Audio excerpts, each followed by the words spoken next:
काम करणार नाही त्याची तात्काळ बदली करण्यात येईल असा स्पष्ट इशारा पोलीस यांनी दिला आहे. बैठकीत पोलीस आयुक्तांनी 2.5 तास घेतला गुन्हेविषयक आढावा. आयुक्तांनी मंगळवारी गुन्हेविषयक आढावा बैठकीत दिला. तिन्ही उपायुक्तांसह एसीपी आणि आयुक्तालयातील 10 ठाणेदारच वेगवेगळ्या शाखेतील वरिष्ठ अधिकारी उपस्थित होते.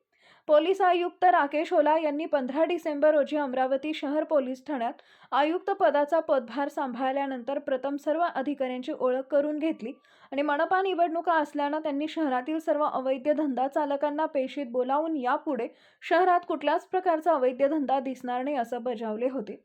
त्यानंतर प्रत्येक ठाण्याची पाहणी करून तेथील कामकाजाचा आढावा घेत गुन्हेगारांबाबत सखोल माहिती घेत मनपा निवडणुकीदरम्यान कुठल्याही प्रकारचा कायदा व सुव्यवस्थेचा प्रश्न निर्माण होणार नाही याबाबत विशेष आदेश दिले होते.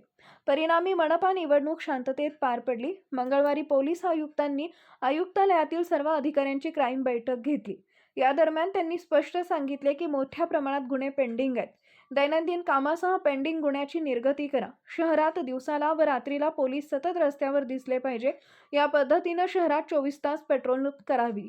तसेच प्रत्येक ठाण्यातील सर्व प्रकारच्या गुन्हेगारांची यादी करून त्यांच्यावर कुठली कारवाई करण्यात आली आणि यापुढे त्यांच्या विरुद्ध कोणती कारवाई करण्यात यावी याबाबत नव्याने आदेश दिले. शहरात सर्व प्रकारचे अवैध धंदे ज्या पद्धतीने बंद आहेत त्याचप्रमाणे ते कायमस्वरूपी बंद असावे. कोणत्याही पोलीस ठाण्या अंतर्गत अवैध धंदे सुरू दिसले किंवा कोणता अधिकारी पाहिजे त्याप्रमाणे काम करत नसेल तर संबंधित अधिकाऱ्याची तत्काळ बदली करण्यात येईल असा सतर्कतेचा इशारा पोलीस आयुक्त राकेश ओला यांनी दिला आहे.